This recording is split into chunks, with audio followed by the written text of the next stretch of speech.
मराठा समाजाला ओबीसी समाजातून आरक्षण देण्यास विरोध आहे, त्यामुळे सरकारने सगळ्या सोयऱ्यांचा आदेश काढू नये आणि ओबीसीतून कुणबींना दिलेले 57 लाख दाखले रद्द करावेत, अन्यथा सरकारशी दोन हात करू असा इशारा ओबीसी समाजाचे नेते माजी आमदार प्रकाश शेंडगे यांनी दिलाय.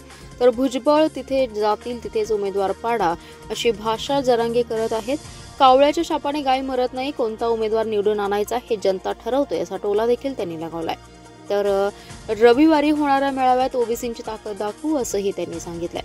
रविवारी तरुण भारत स्टेडियमवर दुपारी 2 वाजता एल्गार मेळावा होणार आहे. या मेळाव्यासाठी सांगली, सातारा, सोलापूर, कोल्हापूर आणि पुणे येथून ओबीसी बांधव मोठ्या संख्येने उपस्थित राहणार आहेत.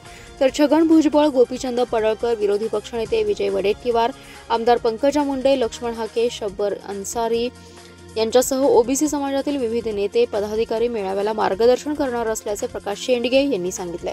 प्रकाश शेंडगे म्हणाले, मराठा समाजाला आरक्षण देण्यास आमचा विरोध नाही, मात्र त्यांना गोरगरीब ओबीसी मधून आरक्षण देऊ नये याला आमचा विरोध आहे. आरक्षणावर दरोडा टाकण्याचं काम मनोज जरांगे पाटील करत आहेत. भविष्यात ते एसटी प्रवर्गातून देखील आरक्षण मागतील, हे चुकीचं आहे. सरकारने त्यांच्या दबावाखाली सगळ्या सोयऱ्यांना आरक्षण देण्याचा अध्यादेश काढू नये. कुणबी म्हणून दिलेले 57 लाख दाखले तातडीने रद्द करावेत, ही प्रामुख्याने मागणी ओबीसी समाजाची आहे. त्यासाठी रविवारी सांगलीत महाएल्गार मेळावा होणार आहे.